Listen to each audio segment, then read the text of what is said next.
Yan mga kabagis, muli po tutorial po tayo. Ito po yung Spada Idaga, ano po, basic strikes tutorial po ng Spada Idaga. Ganyan po yung position niya, fighting position niya. Yung espada po nando sa may balikat nakapatong, tapos itong daga nandito po sa gilid ng tiyan, ano po. Yan, ganyan. Ganyan ang ano po niyan, strikes, X at saksak po.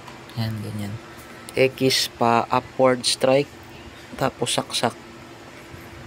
Yan, X po ng downward strikes, tapos saksak. Ganyan lang po, paulit-ulit lang po yan, pero napaka-effective po niyan. At yan po yung basic na strikes ng Spada Idaga, ano po. Yan, ganyan po, X, saksak.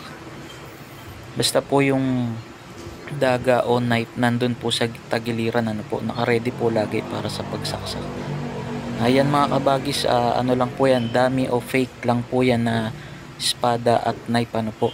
Yan, bilisan po natin ng konti para makita nyo po. Yan, X, saksak, X, saksak. Yan, gagamitan nyo na po siya ng body movement tsaka po ng footwork, ano po. Yan, para makuha nyo po yung tamang pag-execute. Ganyan po yung Spada Idaga, ano po. Ayan. Pugay po mga kabagis, salamat.